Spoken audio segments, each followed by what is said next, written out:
And then, this class can do all its UI stuff by itself. You can put in an update or whatnot. And you can do a state machine on this. A state machine is just basically, hey, if this is open, let this update itself in such a way. Or, you know, there's tons of stuff and tutorials, or, you can have your save, your reload, and, that's the thing that I wanted to point out to you guys. And, you know, I'm sorry I haven't updated the scripts on the website yet. I plan on doing that in a few minutes. It may happen like an hour after this video is done. I don't know how many changes have been made. I may have to make a completely different file for it. But I'm also going to be changing a lot of the input system and trashing some of these other scripts because I've got a lot of stuff in here and it's not exactly for this project. Just, messing around, checking out some sounds. But yeah, for the most part, because here's the thing. This this script right here that was made by Unity for this I want gone big time. And I've got it mostly written. It's a very simple player controller. That's all you need, you know, for now, so that we can integrate other stuff like root motion, maybe because as it sits, this would be very difficult to use for multiplayer. You'd have to because you need to pass values and stuff. And that's the problem. You have to pass values and you need updates and other features. Even putting an interpolation would be difficult on this class because of that.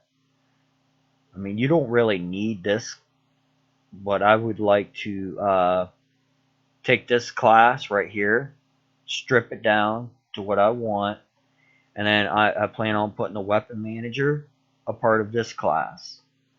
Okay, so basically my main platform right here will basically be a collider, a script for the player, and a rigid body, and an audio source, of course. But that's pretty much all of it right there. And because I also want to get away from this other characters features that are not wanted by me and simple it up, because this class right here, this weapon class right here, right here, is about to get a whole lot simpler. Very whole lot simpler. You guys are going to get excited because that's what I've been working on. It's taken me a while, but I'm working on it. It's about to get a whole lot simpler than this. And I'm going to be making a lot of changes onto a editor window like this. This is going to be basically a tool for a lot of other things, and I've also made it where the weapon, how we would set up these weapons, like find the actual positioning and stuff. I will have a specific scene where you guys will be able to just go through and set up like every weapon like very short amount of time in the editor. I was sitting there testing it and I actually set up 10 weapons within a minute because I could do the kickback and everything. It was it was great because I didn't have to do any of these setup things. These are relatively like 5 seconds, okay? But the reason why it takes so long is because you've got to set up these bad boys so that it looks nice. your zooming and everything else. So be on the lookout for that. So I so take care, guys, and I hope these methods right here for on enable serve you right, and because this is exactly the behavior that you might want. See, let's clear this. See, when we turn off our weapons, we turn off the game object. Well, it doesn't do anything like this, but if we enable it, bam, it does our on enable from our script. Okay. Well, start sucks because it only happens one time, but enable will work every single time. And that's the behavior that we actually need for our project for this. Because on enable can actually do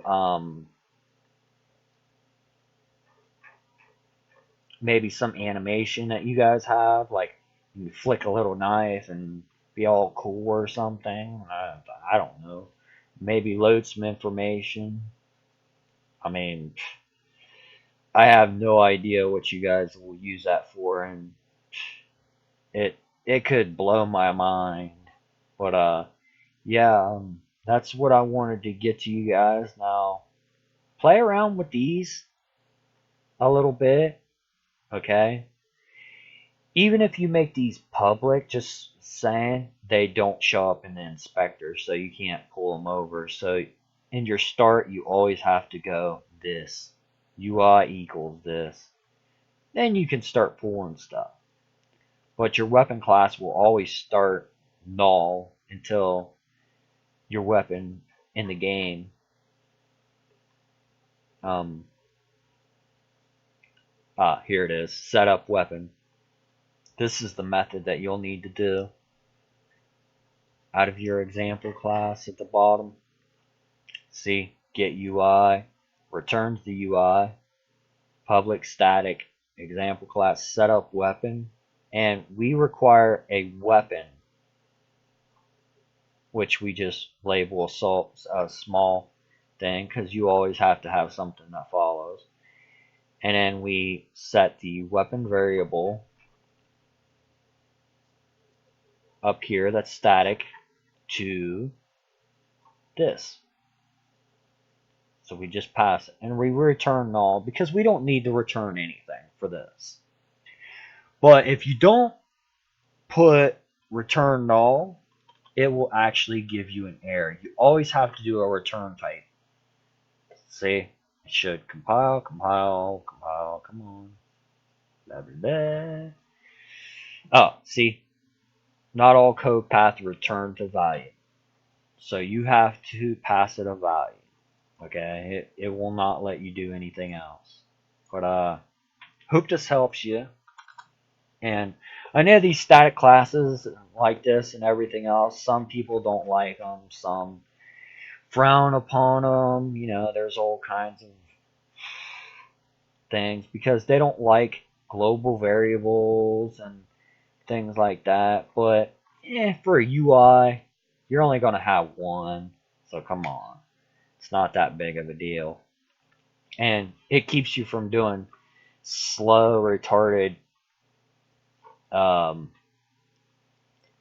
find game object, find, because they're slow.